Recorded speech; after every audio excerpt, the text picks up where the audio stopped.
समाजवाद की काफी शोर सुनाई दे रही है और बीजेपी ने यहाँ पे पसमंदा चाल चली है और कहा यह भी जा रहा है कि ओबीसी का थर्ड फ्रंट एक अपना प्लान है, लेकिन समाजवाद की आड़ में समाजवाद की राजनीति को किस तरह से देखा जाए और बीजेपी के तो जो करारा पलटवार किया गया है कि राजनीति की आड़ में धार्मिक तुष्टिकरण का यहाँ पे आरोप लगाया जा रहा है। तो हमारे साथ में प्रबुद्ध जन मौजूद है पैनल में, परिचय करा दूं, संजय आलम जी हम पार्टी से हैं, एनडीए से। हमारे साथ में मोहम्मद सज्जाद है राजद से, साथ ही संजय केजरीवाल जी जुड़ेंगे जनसुराज से और निजाम समीर जी संवाददाता हमारे साथ में मौजूद है। सबसे पहले संजय आलम जी के पास आना चाहूंगा। वक्फ कानून पर जो सियासत हो रही है उसके मद्देनजर माना यह जा रहा है कि ये बिहार चुनाव में सबसे बड़ा मुद्दा रहेगा। इंडिया क्या मानता है कि वक्फ कानून उनके फेवर में है या उनके विरोध में नजर आ रहा है, क्या लगता है संजय जी? देखिए, सबसे पहले हमारे हिसाब से जो वक्फ कानून है ये मुस्लिम समाज के हिसाब से देखा जाए तो उनको भ्रमित करने वाली कानून है। उनको लगता है कि हमारे साथ गलत होगा, पर यहाँ दूसरी बात ये देखना है कि बिहार में सरकार किसकी है। इस सरकार में कभी भी किसी का कोई चीज छीना नहीं गया है, कुछ किसी के साथ गलत किया नहीं गया है, इसलिए हमें नहीं लगता है कि इससे कोई भी ऐसा नुकसान मुस्लिम समाज की होगी। दूसरी बात ये है कि कोई भी कानून है या कुछ है तो देखिए, सरकार जिसकी होती है वही आपको कुछ दे सकता है। तो ये केंद्र सरकार की हुई मतलब है, जो वक्त कानून जो लाई गई है वो केंद्र सरकार की तरफ से लाई गई है। इसमें आपका क्षेत्रीय सरकार की कोई भूमिका देखा जाए तो नहीं है एक तरह से। तो इसको कल होकर मतलब इनको कुछ उसमें चेंजिंग कराना है या कुछ भी करना है तो वो क्या है, केंद्र से जुड़े हुए जो लोग हैं वही उसमें कुछ कर सकते हैं। तो इसमें लोकल जो भी है, लोकल मतलब हो गया, अभी चुनाव होना है तो लोकल चुनाव में हमको नहीं लगता है कि जो गठबंधन के लोग हैं वो कुछ इसमें उनका सपोर्ट कर सकते हैं या उनको कुछ फायदा दिला सकते हैं। कुछ फायदा दिला भी सकते हैं तो हमारे हिसाब से एनडीए से जुड़े हुए जो भी लोग हैं वही उनको फायदा दिला सकते हैं। और उसमें क्या है कि माननीय मुख्यमंत्री हमेशा ये जरूर चाहेंगे कि हम जहाँ पे रहते हैं वहां पे कोई भी ऐसा किसी समाज के साथ गलत ना हो। वैसे भी मुस्लिम समाज के साथ कोई गलत होना नहीं है, तो इस बात पे कोई भी भयभीत होने की जरूरत नहीं है। और अपने आप को जो पहले लेकर चले अपने आप से उसी तरह लेकर चलना है और सबको अपना वोट देना चाहिए। किसी एक के अंदर सामने आप झुकते हैं, जब किसी एक के सामने आप झुक जाते हैं तो दूसरा आपका क्या है कि अहमियत कम कर देता है और जो जिनके सामने झुकते हैं वो भी आपका वैल्यू करना बंद कर देता है। तो ये बात लेकर मुस्लिम समाज को चलना चाहिए। और लेकिन तेजस्वी यादव ने तो मोर्चा खोल दिया है सीधे तौर पे, उन्होंने इस कानून को लेकर। देखिए, मोर्चा खोलना उनका काम है, वो मोर्चा खोलते रहेंगे, बहुत से मोर्चा खोलेंगे, पर मोर्चा खोलने के बाद जब कूड़ेदान में फेंकने वाले हैं, सीधे तौर पर उन्होंने कहा कि वो तो इस एक्ट को कूड़ेदान में फेंक देंगे। कूड़ेदान में फेंक देंगे, वो जीतेंगे तब ना कूड़ेदान में फेंक देंगे, है कि नहीं। और यहाँ तो सरकार जो एनडीए जो माननीय नीतीश कुमार जी की सरकार है उनको मुस्लिम समाज सपोर्ट करने के लिए कहे तो खुद ही वो खुद कूड़ेदान में फेंक देंगे। नीतीश कुमार जी उनको सपोर्ट के लिए कोई भी गलत काम नहीं करेंगे। पर आपको करना क्या है कि समझना है, आप एक तरफा वोट आप देंगे किसी और को, दूसरे से आप बेनिफिट खोजेंगे तो ये क्या होता है, ये थोड़ा सा मतलब है कि ना समझ वाली बात हो जाती है। आप दोनों को एक नजर से देखें, आप एनडीए के लोगों को भी एक नजर देखें और यूपीए के लोगों को मतलब महागठबंधन के लोगों को भी एक नजर देखे। तो इसमें क्या है कि हमारे कौम के लोग अभी जैसे 2020 की चुनाव हुई थी, 13 से 11 सीट पे माननीय मुख्यमंत्री जी ने टिकट दिया था मुस्लिम समाज को, एक भी सीट वो जीतने नहीं दी अपने समाज के लोगों को। तो उनका बात वहां करने वाला कोई रहता ही नहीं है। आज हम लोग चुनाव लड़ेंगे, हम लोग को वोट नहीं देंगे, किसी को वोटे नहीं देंगे तो अपने बड़े नेता के बाद अपने बात को कैसे हम पूरा मतलब प्रूफ कर सकते हैं, कैसे उनसे सपोर्ट ले सकते हैं। ये बात भी मुस्लिम समाज को सोचना चाहिए। एक तरफा कहीं जाएंगे आपका वैल्यू जीरो हो जाएगा, आपको कोई वैल्यू नहीं करेगा। कभी गन्ना मंत्री मिलता है, आजकल कोई और अन्ना मंत्री आ जाएगा, नया मंत्री कभी बनेगा भी सरकार तो ऐसा मंत्री दे देंगे किसी का नाम, वो मंत्रालय का नाम भी नहीं सुने होंगे। तो वही है कि आपको मजबूती से खड़े होंगे और सब तरफ डिवाइड होकर खड़े होंगे, अपने आप को करेंगे तो आपको हर सरकार आपकी अहमियत देगी, आपके खिलाफ कोई विरोध काम नहीं करेगा। पर आप एक तरफा किसी एक के पास जाते दूसरे को दुश्मन समझते हैं। आज बिहार की बात है, बिहार में सरकार बनेगी, मुख्यमंत्री कोई भी बनेगा हिंदू समाज से मुस्लिम मुख्यमंत्री बनेगा, मुस्लिम समाज से बनना नहीं है। तो हटाने के लिए सबसे ज्यादा जो कोशिश किया जाता है तो मुस्लिम समाज की तरफ से किया जाता है। अब देखने वाली बात है कि जब हमारे समाज का लोग मुख्यमंत्री बनेगा नहीं तो सबसे ज्यादा विरोध हम क्यों किसी का करें। तो कुछ कुछ सोचने वाली बात है, जिसके कारण क्या है कि एक दूसरे के दिल में एक दूसरे के लिए नफरत जो आ जाती है। इसलिए क्या है, उनके खिलाफ कोई कानून लाया जाता है, कुछ लाया जाता है। इसको हमको गौर से सोचना है, समाज के हिसाब से ये बात बता रहे हैं आपको। जी जी जी। देखिए, समझने वाली बात है, संजय आलम साहब ने ये कबूल किया है कि वो जो जिनको वोट नहीं करते, जो वोट एनडीए को नहीं करते, उनसे नफरत करते हैं ये बीजेपी वाले, एनडीए सरकार के लोग। ये समझ वाली बात है। आपके आपके लफ्जों से ये बात आ गई कि नफरत करते हैं। देखिए, जब वोटिंग से पहले हर वोट किसी न किसी का होता है, लेकिन जब हम वोट करके सरकार चुनते हैं तो वो सरकार सबके लिए होता है, न किसी हिंदू के लिए होता है, न किसी मुस्लिम के लिए होता है, न किसी सिख ईसाई के लिए होता है। ये सबके लिए ये जो है हमारे सीएम माननीय होते हैं, तो हक अधिकार मांगने का सबको मतलब अधिकार है। ये बेकार की बातें हैं, ऐसी बातों में कोई दम नहीं है कि अगर हम वोट नहीं करते हैं तो हमारी बात नहीं सुनते हैं। ये एनडीए जो है हमेशा से ऐसे ही दोहरी नीति अपनाई है मुसलमानों के खिलाफ। कैसे कोई षड्यंत्र रचना है, कभी एनआरसी, कभी ये काला कानून वक्फ बोर्ड, कभी आधार कार्ड में लोगों को लिपटाया, मतलब हर तरीके से लोगों को जो है डैमेज करने का काम करता है। ये तो बात तो जरूर करते हैं, सबका साथ सबका विकास, लेकिन साथ तो ले लेते हैं लगभग लोगों का, लेकिन विकास किसी एक लोगों का ही होता है और सिर्फ और सिर्फ गुजराती लोगों का ही होता है।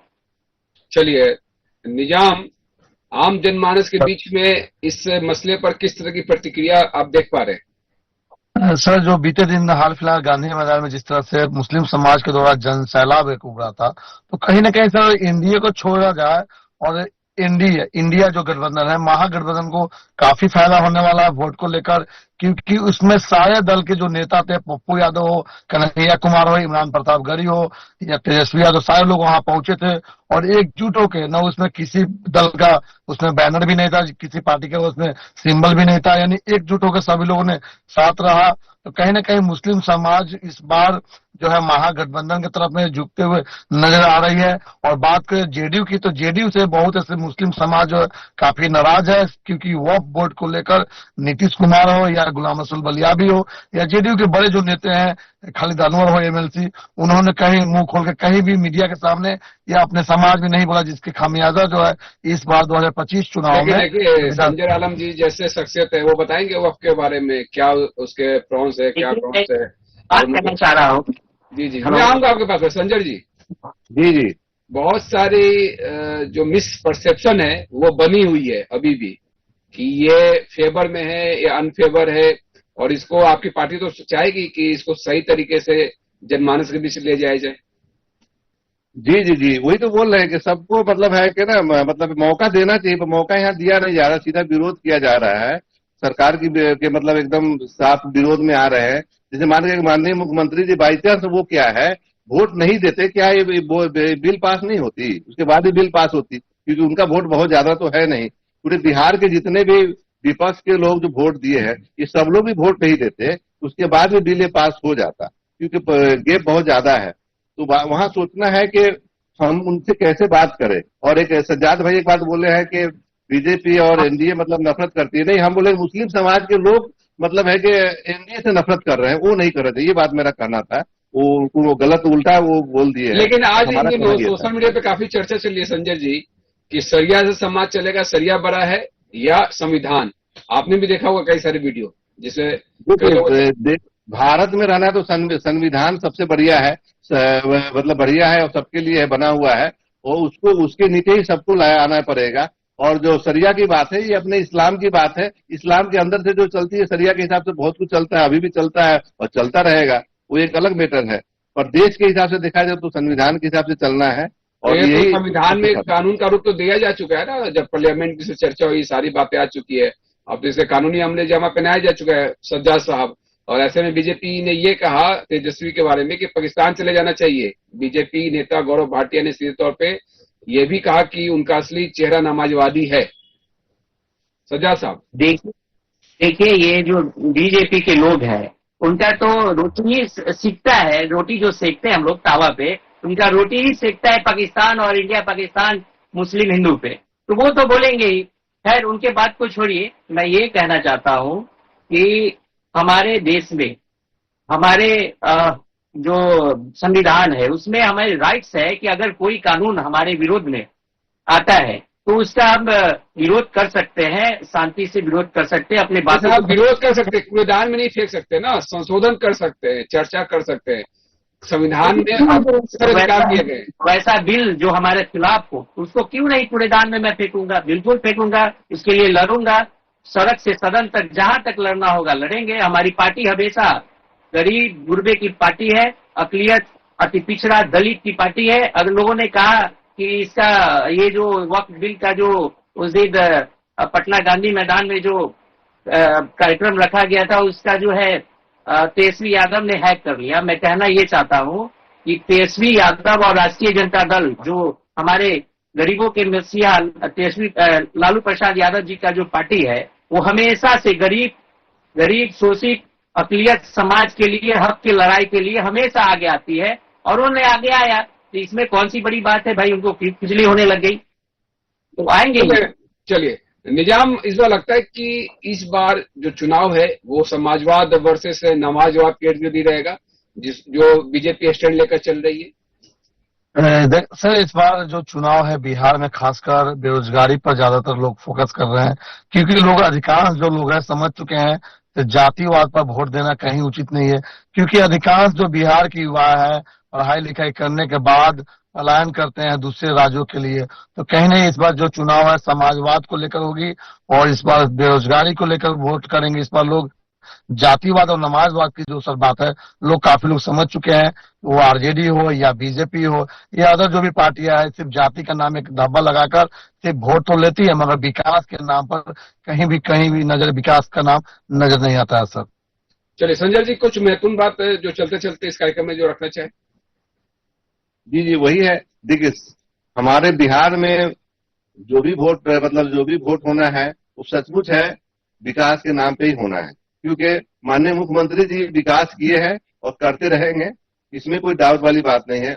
और दूसरा बात, हम सिर्फ अपने समाज को ये कहेंगे कि समाज हमारे जो मुस्लिम समाज है, क्योंकि हम मुस्लिम समाज से भी आते हैं, उनको कहें कहीं भी एक तरफ जाके गुमराह न हो, वो हर तरफ अपना ऑप्शन रखे, उनके साथ हर जगह अच्छा होगा। और एक तरफा जैसे क्या है कि उनका मुस्लिम समाज का अच्छा वोट है, वो वोट पूरा एक तरफा कहीं जाती है तो क्या है दूसरे पार्टी को बहुत बड़ा नुकसान होता है। उस नुकसान से क्या है कि उनका भी मतलब है कि एक प्लान है अपने देश को चलाने का, पूरा सिस्टम उनका गड़बड़ होने का डाउट रहता है उनको। इसलिए एक ऐसा कुछ है, कुछ छोटा मोटा ये घटना हो रही है, तो ये घटना सब बंद हो जाएगी, उनको भी मिला जुला के चलना है।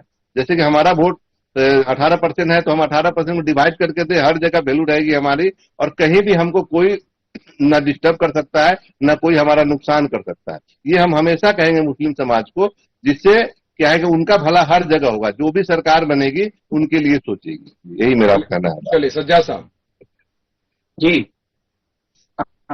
विकास की जहां बात रही, इस बार जो समाजवाद आपने जो नाम दिया है समाजवाद पे वोट होने की, इस बार बिहार की जनता विकास के नाम पर, रोजगार के नाम पर, स्वास्थ्य के नाम पर वोट करेगी।